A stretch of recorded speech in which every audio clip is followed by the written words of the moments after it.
네, 안녕하세요 여러분, 반갑습니다. 송기택입니다. 뉴탐스런 생활과 윤리라는 과목의 오리엔테이션을 진행하게 됐는데요. 저는 윤리와 사상, 생활과 윤리 이렇게 두 과목이 있죠. 전부 진행을 하고 있는 선생님이고요. 처음 만나게 돼서 참 할 얘기가 많네요. 자, 오리엔테이션은 동방의 오리엔탈에서 어원이 나왔겠죠.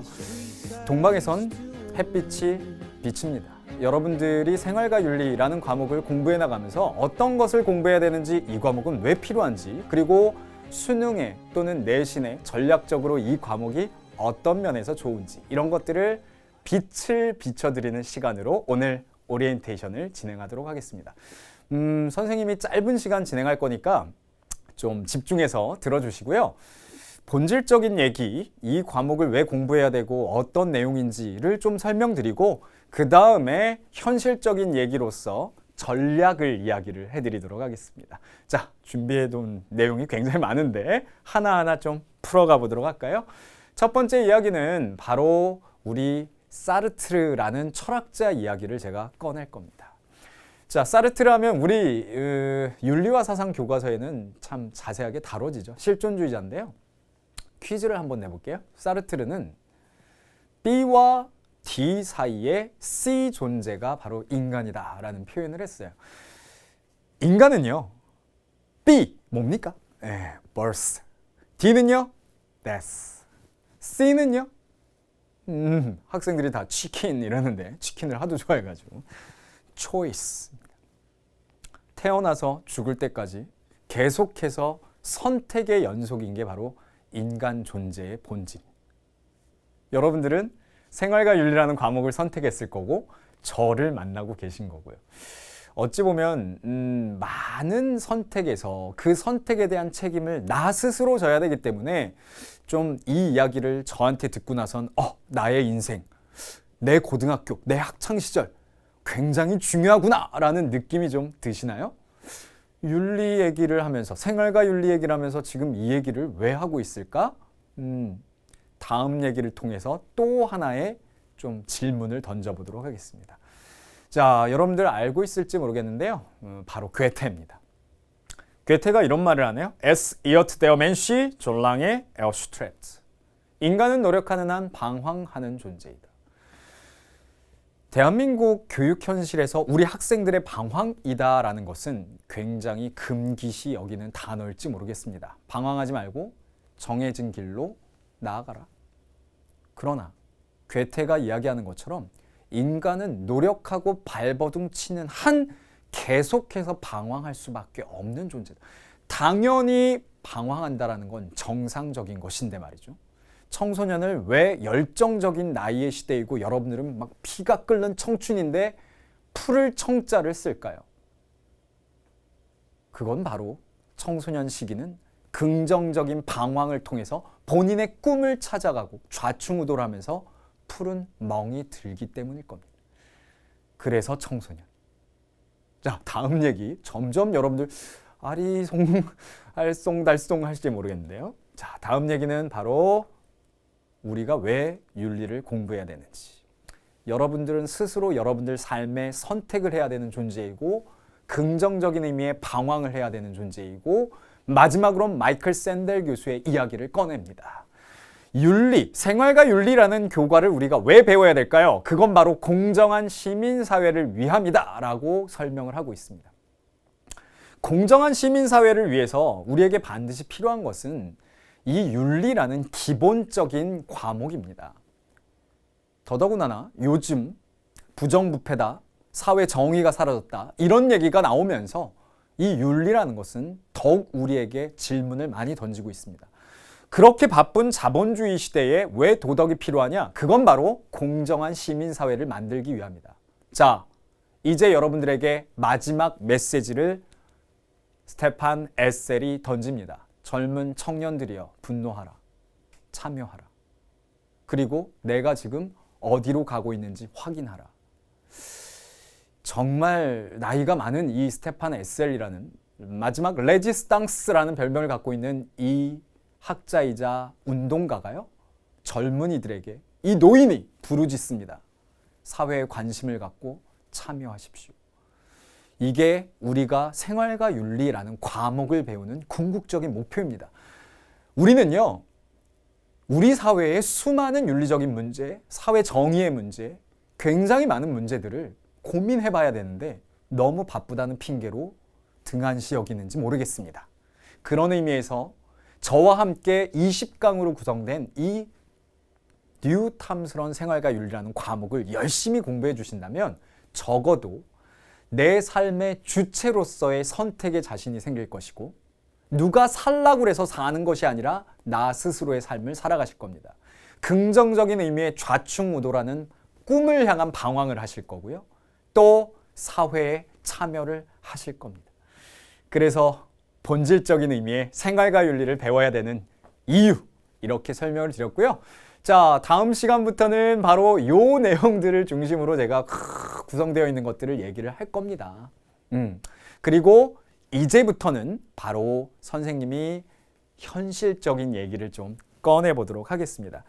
여러분들 전략적으로 왜 생활과 윤리라는 교과, 그리고 이것 탐스런으로 배워야 되는 이유가 뭘까라고 보면요.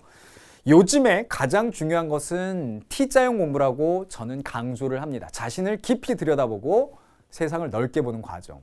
그래서 단순한 스펙이 아니라 스토리가 이기는 시대라고 표현을 하고 있어요.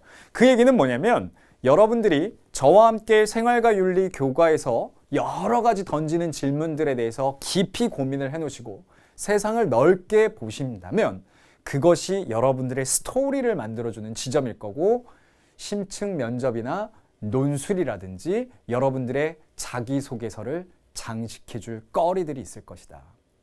심지어는요, 우리 생활과 윤리라는 이 과목을 열심히 배우시면 국어 문제까지도 풀 수 있습니다. 제가 거짓말하는지 잘 확인해 보시면 작년도 국어 문제에 A형, B형 공통으로 나왔던 문제가 임마누엘 칸트에 해당되는 내용이었는데요.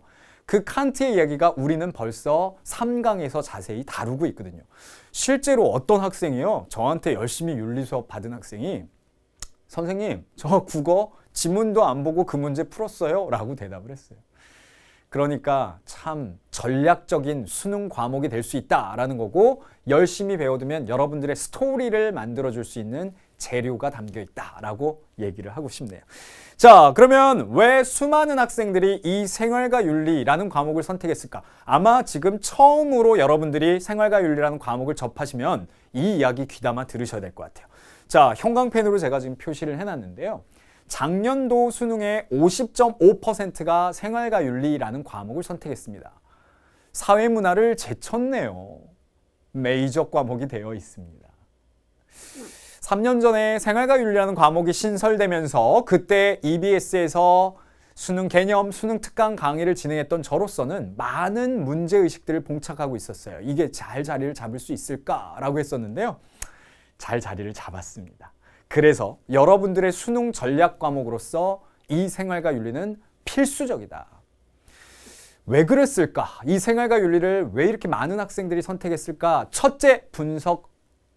여러분들이 가동력이 좋았다라는 평가를 생활과 윤리를 합니다. 뭐니? 읽힌다라는 거죠. 두 번째, 도표, 숫자, 계산 없다라는 거죠. 그러니까 세 번째, 아주 쉽게 다가설 수 있었다. 네 번째, 시사 상식에 관련된 것들이 많이 다뤄지기 때문에 뉴스에서 들어보긴 했거든요. 그래서 굉장히 자연스럽게 다가갈 수 있었다. 그래서 선택을 했습니다. 작년, 재작년 분석을 해보니까 표준 점수 문제 없었고요. 등급 컷 문제 없었습니다. 그 이야기는 어려운 문제 꽤 출제가 되었다라는 거고요. 아주 훌륭한 과목으로 자리를 잡았습니다. 마지막으로 왜 학생들이 생활과 윤리를 많이 선택했을까 분석을 해보니까요. 4위에 랭크되어 있는 윤리와 사상처럼 이 생활과 윤리라는 과목은 시너지가 많이 나는 과목입니다. 예를 들면 사회문화와 영역이 겹치는 부분이 있기도 하고요. 윤리와 사상과 생활과 윤리를 함께하는 학생들도 많은데요. 비슷한 내용이 되게 많다라는 거죠. 그래서 이렇게 전략 과목으로 급부상한 과목이 바로 생활과 윤리라는 과목이고요. 이 과목을 저와 함께 20강으로 구성을 해서 공부하실 겁니다. 20강 굉장히 스피드하게 진행을 할 건데요. 자, 이 뉴탐스런 교재를 가지고 60강짜리 강의가 지난 해에 제작되어 만들어져 있습니다. 모든 문제를 풀었고요.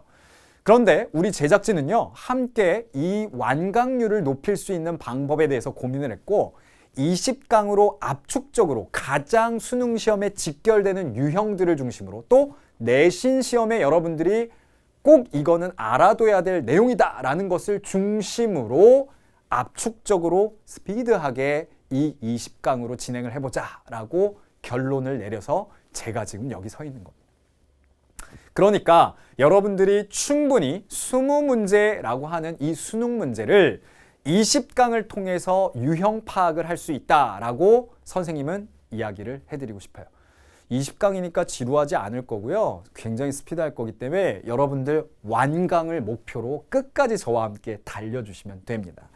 자, 다음 얘기는 이런 것들을 중심으로 제가 어떻게 수업을 구성했는지를 말씀드릴 건데요.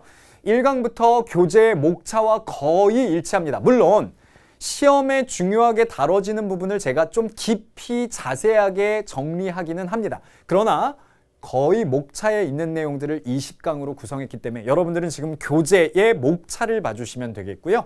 이 내용들을 중심으로 쭉 정리를 해 나갑니다. 그리고 지금 제가 오리엔테이션 진행하는 이 자료들은 친절하게 자료실에 올려놓을 테니까 여러분들은 그거를 보면서 확인해 주시면 되겠습니다. 자, 이렇게 해서 20강 지구촌 윤리적 상황과 과제까지 하면 한 강 한 강에서 여러분들이 시험 문제 하나하나를 정리한다라는 느낌을 가지시면 돼요. 그래서 제가 준비를 해봤는데요.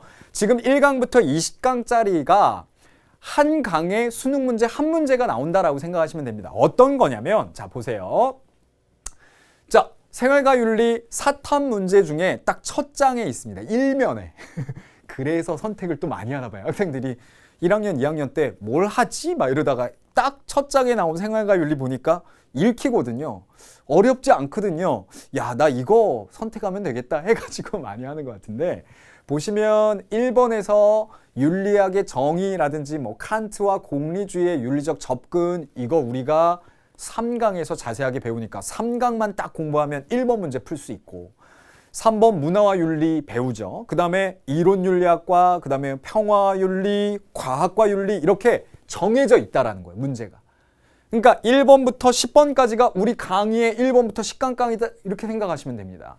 그 다음 뒷면을 넘겨보니까 3면, 4면에 이렇게 쭉 진행이 됩니다. 그래서 여러분들이 충분히 20강을 공부하시면 수능 문제, 20문제 출제되는 것은 정해져 있기 때문에 그것들의 유형을 확실하게 파악해 둘 수 있다라는 거고요. 아마 중간고사, 기말고사 그 범위가 저하고 공부한 뭐 1강부터 5강까지가 1학기 중간고사 뭐 이렇게 범위가 딱 맞을 거예요. 그러면 5강이니까 50분씩 5강 듣는 거니까요. 많은 투자 아니거든요. 그 정도를 딱 정리하면 내신 시험 대비할 수 있도록 제가 압축적으로 아주 재밌게 명쾌하게 개념 정리를 해드릴 겁니다. 자, 저와 20강을 진행하면서 못 푼 문제들은요. 다 60강짜리 강의에서 다뤄진 문제들이기 때문에 거기에서 또 확인을 할 수 있다는 장점이 있겠고요. 제가 지금 설명드린 이런 부분들을 중심으로 생활과 윤리라는 과목이 왜 본질적으로 필요하며 그것들을 공부하는 데는 어떤 전략이 필요하고 왜 수능에서 이렇게 전략적 과목으로 급부상했는지를 확인해 두셨습니다. 마지막으로 이 메시지를 던지면서 마무리 한번 해보도록 하겠습니다. 여러분들 끝까지 꿈이다라는 걸 놓치지 마세요. 근데 그 꿈이라는 건 허무맹랑하고 어려운 건 아닙니다. 자, 꿈이라는 건 뭘까요? 여러분들이 목표를 세우면 그것이 꿈에 다가가는 겁니다. 그 목표를 잘게 나누면 계획이 되는 것이고요. 하루하루 계획을 실천하면 어느덧 여러분들의 꿈은 이루어져 있는 자기 자신을 만나시게 될 겁니다. 이 이야기는 완강하라는 거예요. 여러분들이 하루하루 완강이다라는 느낌으로 딱 20강을 끝내주시면 아마 내 꿈에 가까워져 있다라는 걸 느끼시게 될 겁니다. 자, 지금까지 저 송쌤이 생활과 윤리 뉴탐스런 2015학년도 새롭게 찍고 있는 이 강의의 오리엔테이션 진행했고요. 다음 1강에서 먼저 가가지고 기다리도록 하겠습니다. 자, 1강에서 만나요. 수고하셨습니다.